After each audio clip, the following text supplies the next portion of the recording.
It's impossible to reckon entirely with the effect one person can have on others. Every single person has some influence on the lives of others surrounding them. So in a way, we should cherish and celebrate every person's life, because the lives they touch can be irrevocably changed just by their presence. But most of us will never know what it's like to influence an entire genre of art the way that Akira Toriyama did. What he accomplished in his 68 years of life is staggering, to where his passing provoked an outpouring of grief from all corners of the world, and an outpouring of appreciation. To him I say, thank you. Thank you for giving us what you gave us, without asking much, if anything, in return. Well, maybe a little scratch here and there. We all need to eat. Toriyama penned several short manga before he ever really hit it big in 1980, when he created Dr. Slump for Weekly Shonen Jump. In 1981, he won the Shogakukan Manga Award for the title, and an animated adaptation shortly followed. The premise follows a libido-driven scientist and his perfect android Toration, Arele. Well, mostly perfect. They live in Penguin Village, which is full of all kinds of colorful, if goofy, characters. Hijinks ensue.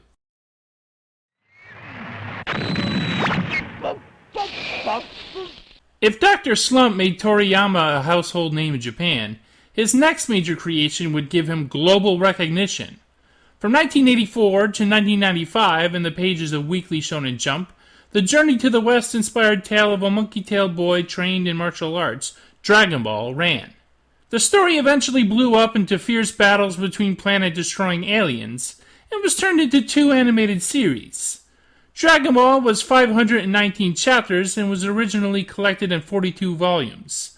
The success of this series and its animated adaptations would catapult Toriyama into ubiquity, both in name and influence. Artists worldwide were inspired and created their own popular works. But Toriyama's reach extended beyond manga. In 1986, he was tapped to do the character designs for the RPG video game Dragon Quest. Dragon Quest spurred on a series of games which Toriyama worked on the rest of his life. In 1995, a remarkable RPG by Square arrived, with Toriyama as one of the 3 members of its dream team. My personal favorite game of all time, Chrono Trigger. The basic aesthetic of the game, from characters, vehicles, and more, were designed by Toriyama himself. He even had a little input into the story, from what I've heard.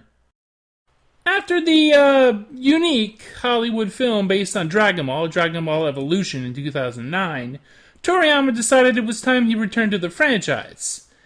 And that brings us to Battle of Gods.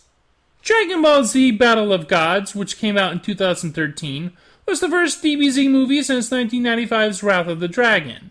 While the screenplay was written by Yusuke Watanabe, Toriyama had much more influence on the film than he had ever had in the previous ones. He came up with a basic story and character designs.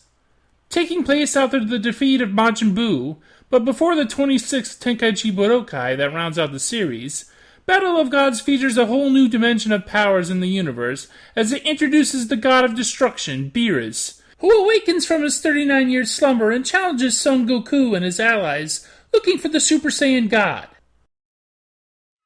It doesn't seem possible that you could defeat him as you are, but I understand you're capable of transformation into one of these Super Saiyans. Yes, it's quite the power-up.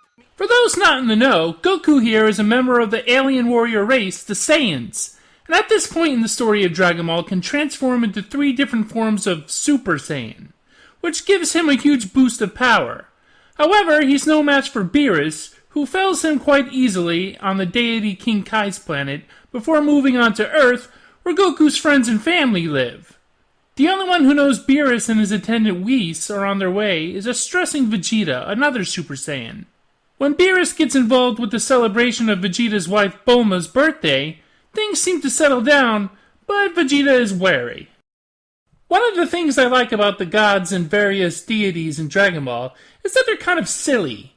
They have a lot of power, but they've got their own quirks and foibles. In the case of Beerus and Whis, they're sort of foodies, always looking for a new flavor to experience. Beerus can also be a bit testy and petty, thus Vegeta's panic to keep him pleased, rather than his usual attitude of fighting anyone. Bringing Dragon Ball back to its more comical roots, this goes to absurd extremes for the poor Prince of all Saiyans. Go! Ha! place to be, oh yeah, the food is tasty too, yum! Let's go play, oh, let's be friends, oh! Fun time bingo! Time to play some bingo! Ole! Battle of Gods seems to owe a lot to a short Dragon Ball Z feature from 2008, Yo! Son Goku and Friends Return! In that it revolves largely around a gathering of the Dragon Ball characters in celebration, when they're confronted with a new threat. Only in that case, the threat was pretty minor, whereas in Battle of Gods, it's someone who can destroy planets on a whim. Though I guess at this point in the timeline, many characters can do that. Beerus is just more likely to actually do it, is all. In the short feature, we're introduced to Vegeta's until then unspoken of brother named Tarble. He's actually offhandedly mentioned in this movie. Anyway, Beerus becomes more demanding about the Super Saiyan God, and so Goku and the gang use the Dragon Balls, magical wish orbs that summon a wish-granting dragon, Shenlong. Shenlong knows of the legend of the Super Saiyan God, but reaching that form requires the power of several pure-hearted Saiyans. Saiyans are hard to find, what with them being mostly wiped out, and especially good ones. Luckily, former villain Vegeta has been minding his P's and Q's, and with the help of others, including an unborn half-Saiyan child, the power of the Super Saiyan God is manifested in Goku.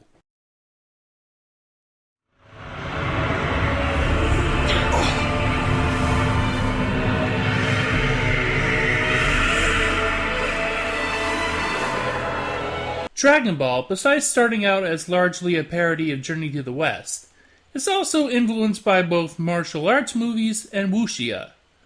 The characters use chi, or ki as it's called in Japanese, to materialize attacks and power up.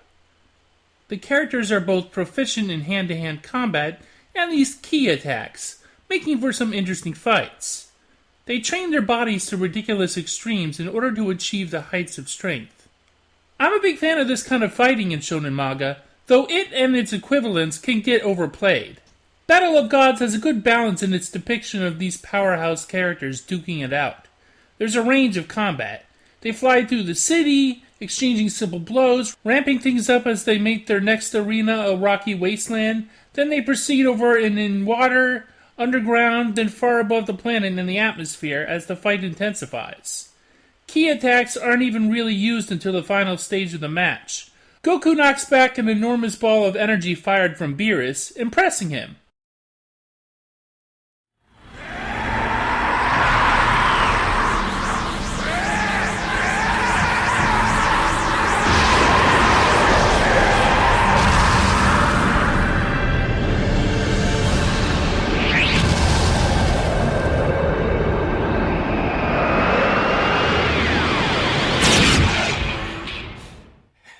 Impressing Beerus ultimately makes all the difference, because the movie ends in a way that's somewhat unconventional for a Dragon Ball outing. I won't give away everything, but anyone familiar with Goku knows that he is somebody with a unique talent of making his enemies into friends. This is one of the reasons the character can be incredibly charming, and if you watched my video on my favorite anime characters, you know how I feel about Goku. The best thing about the ending that I can say is that it seamlessly elevates the level of power our heroes are handling now, whether from within themselves or opposing them. They were already in the big leagues, but now they're at the All-Star game. There's potential for more adventures with these new characters and new heights for Goku to reach. Speaking of reaching new heights, one of the other great things about this movie is that Goku isn't entirely satisfied with being a Super Saiyan God because he didn't come to it on his own. He had to borrow power from others. He wants to earn the form through his own efforts.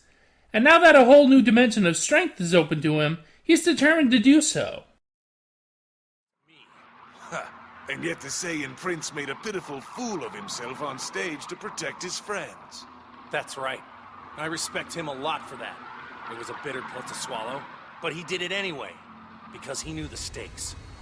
Oh, just as you swallowed your pride to accept this borrowed power, I suppose. That's pretty much it. Battle of Gods is a nigh-perfect balance of Toriyama's storytelling strengths.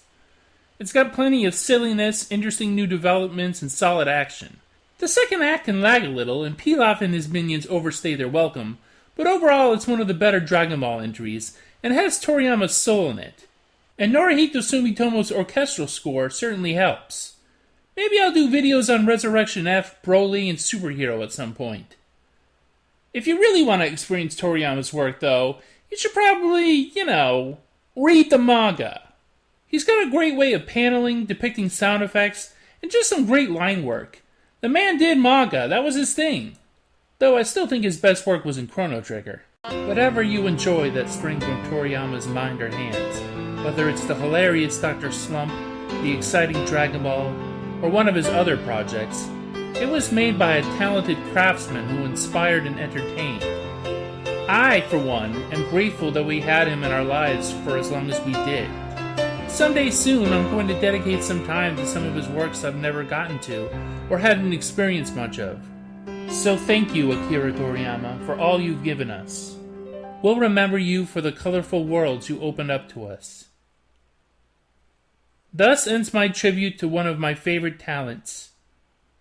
I'm Mike, Penguin Truth, and this has been Otaku Evolution. Bye, Cha! Dad, you Earthlings have no idea how lucky you are to know the delight of pudding, but for me it's a taste always just beyond grasp, at least for the last 5 minutes. Pudding!